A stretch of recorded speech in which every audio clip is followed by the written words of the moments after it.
zvakare nedzimwe nhau dzekutendera kutaurwa ndikuita kudai. Nyaya yangu yekutanga ndeye mutambo wanga uchifanira kunge uchiitika unozoti tanga chifanira kuti HICC here kana kuti inge iri online concert here. I'm not so sure, asi pane magaming anga akazara akatangwa nezvazvo ipapo nekuti anzi matickets achanga achitengeswa kopi. However, concert iyi yazokanzeliwa ndofunga palast minute panga pachifanira kuti weukuku ndobva panzi WinkyD and indazvona kuhera kuti WinkyD and JahPrayzah were supposed to be sharing the stage today, but the event was cancelled for reasons yet to be established. The pay-per-view event, which was supposed to be the first major event to be sold under that model, failed to materialize.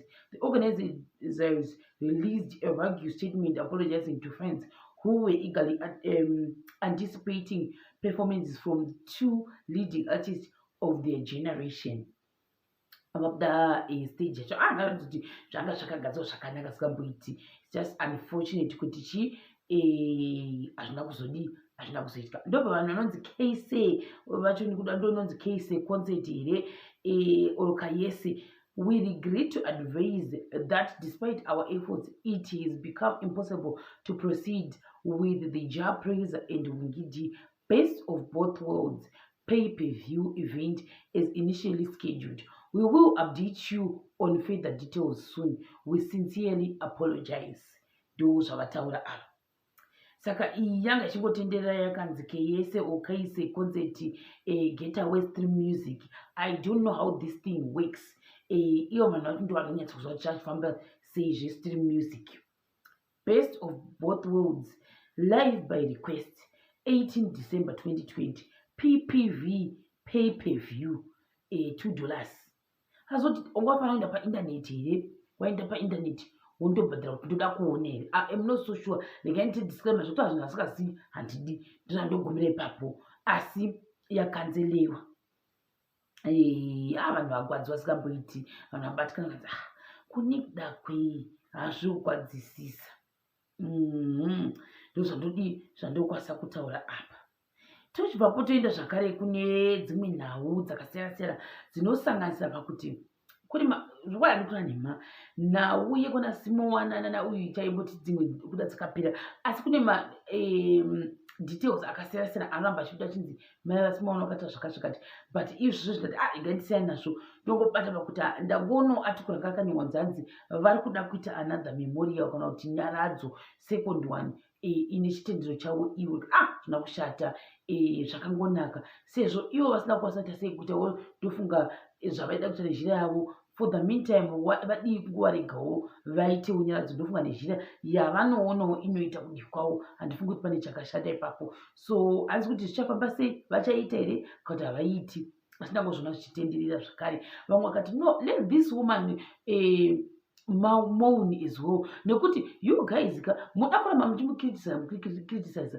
How do you know kuti anofila sei? Maybe zvingamutaura zvekuda kuti wati muchitaura zvese zvakashata pamusoro pavo. Munhuwo une ropa une nyama as everyone else, une zhira yake ari kuchemawo nayo. Vamwe vangachiderawo tichiri ipapo. Tatsi zvakare wabva aenda kunyora statement yakakareba singamboiti yekuranga vasisi vake zvakare kuti paanga achipfeka hembe ndobva watora mapicture ndifunga vachiri vadoko nepavanga vakura zvakare musikana nyaradzwa nezita rake. So that's all I can say. Hakuna munhu unoda kuona mumwe munhu uchigwadza kusvika palevel iyoyo. That's all I can say. Kune mhuri yakwana simuona kuti dai Jehovha musiku wedenga vadi vakunyaradzai. Ndozvandokwanisa kutaura. Tochibva ipapo toenda pane imwe nhau yani ndauya Blessing muzhongi mumashangwa. Reka nditi si Blessing ndozvandokwanisa kutaura, asi Blessing vanyora a long essay or a long letter vachita clarify what happened pane zvakabudana naPrt Chari zvawata zvikanzi. First and foremost, I want to apologize to my parents, family, clients, friends, and high-profile people who have welcomed me into their circles. For the current wave of media recordings and statements, I apologize to say much an astute hardworking businessman, my former boss, the father of my children, and the director of Ocean Group of companies for any negativity that might be associated with the current wave resulting from a video released on public platforms by Mr. Chari. I am no longer involved in Ocean Cosmetics, and I understand that or what this is done to their brand. Ndozvokutanga. Zvepiri, I wish people waited to know and hear the full clip. I do not know Mr. Chari, neither do I know Chari's wife. What I can testify is that this year in March 2020, Miss Chari came to my St. Tony house with my sister. She came uninvited in my absence and stayed for a few hours. To the best of my knowledge, she had always wanted to meet me, but given the situation between myself and their spiritual father, I felt like it was a possible snare. Hence, I avoided going home to meet her. Chari and wife are both young. They are yet to learn many things about life. There are things we can only learn with age. As we grow, we become mature, and with the time, we may gain wisdom. No one is escaping this process of growth, maturity, and wisdom, and the Charis are no exceptions. When the Chari did the live, he never thought it was going to unearth and lead to something much, much bigger than he ever anticipated. The source of hidden and lawful surveillance in my home. It was unearthed in September that there were secret cameras planted in my house, each room including my bedroom and bathroom. Such is the wickedness in people's hearts. I guess my life has been a long journey of endurance, manipulation, name slandering, mild games, and serious tarnishing of my image and safer image. A battle to bring down a business that has empowered women for 15 years. Ndobva some zvese izvozvo ndobva vaindira mberi yanga yakarembesa. I don't want to lie, this was a very very long statement, asi vataura zvakawanda pamusoro penhau iyoyi kuti aiwa zvakaoma hazvo kuti zvakaita seizvozvi zvinhu zvinobagwadza. Zvikadzi nevamwe zvakare, for long since the conception of prophetic movement, the kingdom of God has been turned into being my brother's accuser. It is time to pray. Pamwe apo asi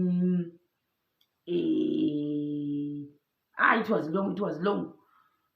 Vachanyanya kutanangura ndofunga pakuti handina kunyanya kutanga macosmetics izvo zvandakatanga kare kare, ndozvangu vachibata ipapo. I will not be silenced by people who want to push the agenda that when someone falls off with their spiritual father, they will be cursed. If it does not happen, they will go to the extent of secret cameras. I do not think Mr. and Mrs. Makandiwa agrees with such agendas being pushed in their name. After all has been said and done, since leaving Kela, he has continued to show me mercy and kindness. I did not go broke. I bought a multi-million-dollar house, built a beautiful head office in South Africa. I did start my own cosmetic brand that has been trending all over Africa. It is a senior in a particular it was long. Kuna wada kuona ndofunga kuti kunoenda kupage kwavo wondonyatsa kuzviverengera this long ise vamwe wakati no, be strong, we love you. Vamwe ndokuti saka mudzimai wai akakura mudzimai ndofunga vanonzi Chari vacho wai akandoplesa. I don't know if she's the one akaplesa, asi vamwe ndofunga vakatofunga ndiye kana vakatanga kutotukana comment section because of this. Vamwe ndokuti it shall be well with you, you are strong woman, stay blessed, stay strong CC, you still a superwoman. There is a difference between apologizing because you are genuinely sorry and apologizing to save your image. Because the pastor was screenshot, you can say yes, Jay is a senior, we know what we know. Play the fool to fool the fool who thinks is fooling you. After for the greater glory of God, it took patience, time in prayer, and perseverance to trap evil at the highest level in the body of Christ. I didn't know God would favor me this way.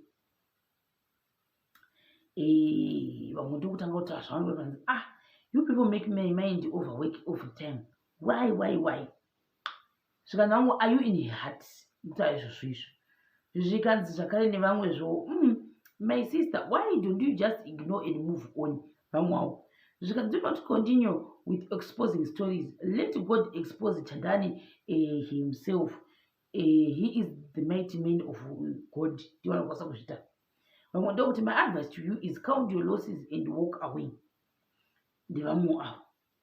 I'm sorry to what happened to you. We make mistakes, but thank God.